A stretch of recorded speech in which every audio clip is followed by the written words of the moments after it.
नमस्कार दोस्तों, मैं विजय एक बार फिर एक नए वीडियो के साथ हिस्ट्री विद युवा में आपके साथ हाजिर हूँ।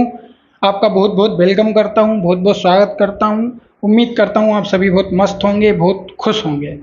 अभी मानसून शुरू हो चुका है और गर्मी जा रही है, तो वीडियोस बनाने का जो सिलसिला है अब वो कंटिन्यू चलेगा। और बहुत जल्दी फ़िलोसफी का कोर्स मैं शुरू करने वाला हूँ, बहुत अच्छे से, एकदम सरल ढंग से, केवल समाज में एक मैसेज पहुंच सके फ़िलोसफी का, उस तरीके से फ़िलोसफी को शुरू करने वाला हूं। इसलिए चैनल को सब्सक्राइब करके रखना, वीडियो को लाइक करके रखना। आज की बात करते हैं।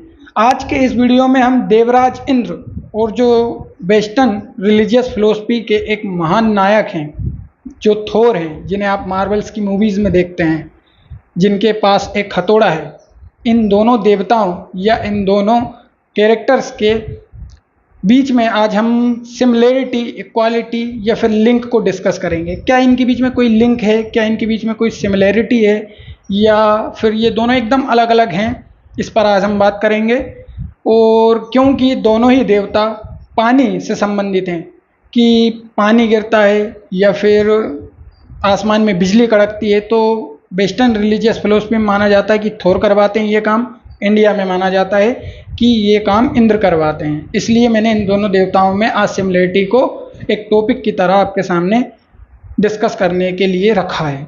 देखो, बहुत सारे ऐसे देवता हैं जो पानी गिरवाने के लिए जिम्मेदार माने जाते हैं। जैसे हम बात करें ग्रीक की, तो यूनान में जीसस एक देवता हैं जो पानी गिरवाने के लिए जिम्मेदार माने जाते हैं। और बहुत सारी सभ्यताओं में शुरुआत में यही हुआ कि किसी देवता को या किसी भगवान को पानी गिरवाने के लिए या फिर प्रकृति में हो रही घटनाओं के लिए जिम्मेदार माना जाता था। और ये दर्शन शास्त्र की ही शुरुआत है, फिलोसफी की ही शुरुआत है। अभी पिछले वीडियो में मैंने मूल प्रश्न की बात की, अब मैं इस कॉन्सेप्ट की बात कर रहा हूँ, इस टॉपिक की बात कर रहा हूँ, तो ये भी बहुत इंटरेस्टेड है। अभी शुरू करेंगे, बहुत मज़ा आएगा। और आपके मन में एक सवाल होगा कि मैं देवराज इंद्र की और थोर की ही बात क्यों कर रहा हूँ, जीसस की बात क्यों नहीं कर रहा, और किसी देवता की बात क्यों नहीं कर रहा, इन दोनों में ही लिंक है, ये बात क्यों कर रहा हूँ। तो ये बात अभी वीडियो में आपको समझ में आएगी, लास्ट तक देखो।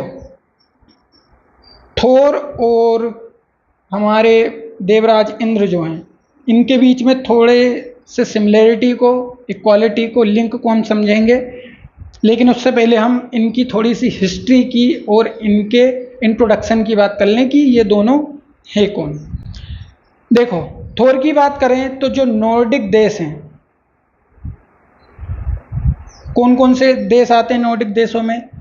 नॉर्वे आता है मुख्य रूप से, और फिनलैंड आता है, और स्वीडन आता है। और भी देश आते होंगे तो आप देख लेना। तो जो नॉर्डिक देश हैं, नॉर्वे, फिनलैंड, स्वीडन, इनमें एक फ़िलोसफी चलती है, रिलीजियस फ़िलोसफी, के थोर एक देवता हैं जो बरसात करवाते हैं, पानी के मुख्य देवता हैं, और एक हथौड़ा अपने पास रखते हैं। जब ये हथौड़ा या हैमर ऊपर उठता है, आपने मूवीज़ में देखा होगा कि थोर के पास एक हथौड़ा होता है।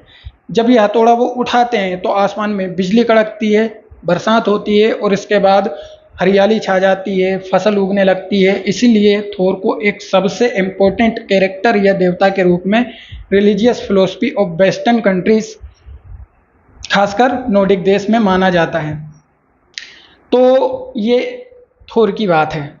एक बार थोर का हथौड़ा भी चोरी हो गया था, फिर थोर ने एक लड़की बनकर उसको वापस लिया। जैसे हमारे यहाँ माना जाता है कि जो दैत्य थे वो लेकर भाग गए थे, क्या कहते हैं, अमृत का घड़ा।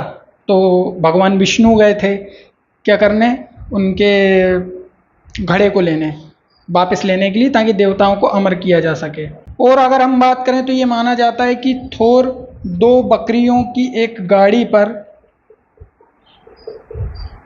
रात को आसमान में टहलने के लिए निकलते हैं, और बहुत खतरनाक देवता हैं जो सब कुछ कर सकते हैं। ये एक छोटा सा इंट्रोडक्शन है किसके बारे में? थोर के बारे में। मूवीज़ में तो हम देखते ही हैं। अब हम बात करें देवराज इंद्र के बारे में कि देवराज इंद्र कौन है और कब से इनकी फिलोसफी, जो रिलीजियस मिथ्स हैं हमारे पास, इनकी कब से बात की जा रही है, उसके बारे में हम समझते हैं। देखो, 1500 बीसी से कुछ 600 बीसी के आसपास तक, यानी ईसा मसीह से 1500 साल पहले तक हम वैदिक पीरियड की बात करते हैं। वैदिक पीरियड, यहाँ पर ऋग्वेद जो एक ग्रंथ है, इसमें सबसे इम्पोर्टेंट देवता जिनका 250 बार नाम मिलता है और 250 सूक्त हैं जिनकी प्रशंसा में, वो देवराज इंद्र हैं। ये मुख्य रूप से वर्षा के देवता हैं जो आसमान में बिजली कड़काने के लिए जिम्मेदार माने जाते हैं। जैसे यहाँ पर थोर है, सेम टू सेम यहाँ पर कौन है? इंद्र हैं। इंद्र के बारे में और समझें तो इंद्र को सोमापा, पुरंदर, दुर्गतोड़क और देवताओं का राजा ये भी कहा गया है।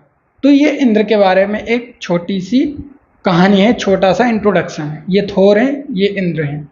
अब सिमिलैरिटी देखो, अगर हम बात करें किसकी,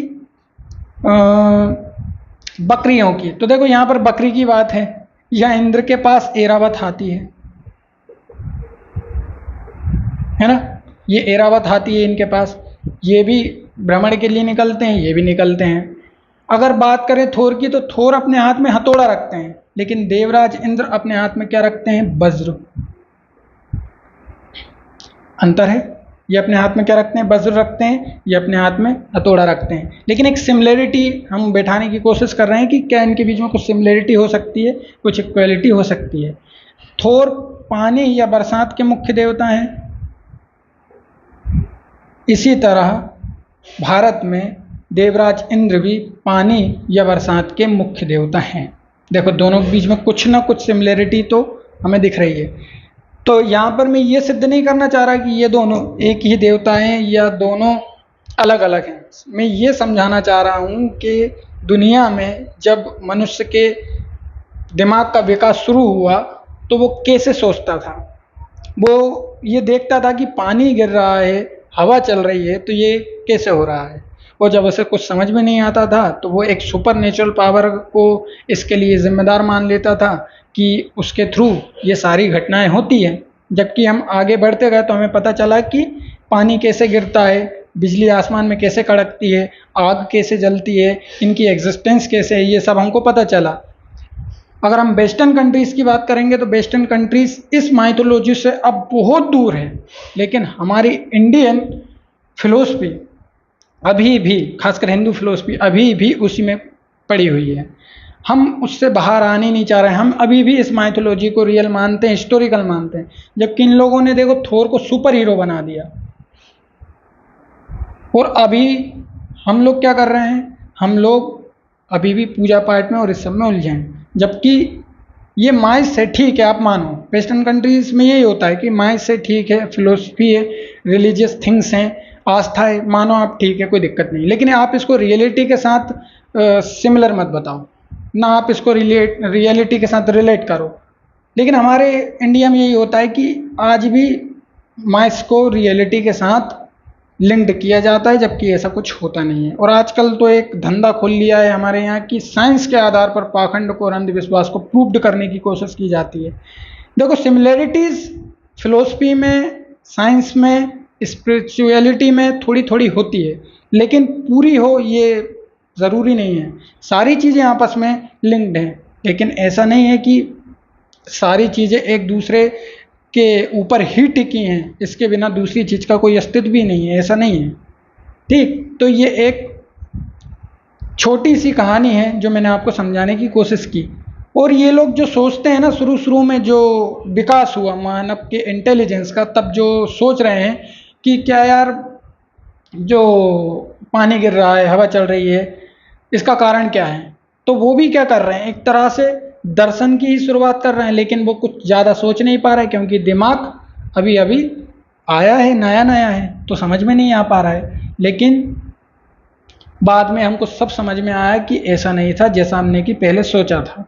ठीक है, तो ये भी दर्शन की शुरुआत है, लेकिन दर्शन की शुरुआत जिस तरीके से हुई शुरू में, अब हमें उसे छोड़ना चाहिए और नए दर्शन की तरफ बढ़ना चाहिए। तो ये सिमिलैरिटी मैंने आपको बताने की कोशिश की। आपको एक पूरा चार्ट बता रहा हूँ मैं, इसमें आप देख सकते हैं कि किस देश में किसे पानी के देवता के रूप में बताया गया है। इसके बाद हम यही कहेंगे कि आप चैनल को सब्सक्राइब कर लो वीडियो को लाइक कर दो, अच्छा लगे तो शेयर ज़रूर कर देना।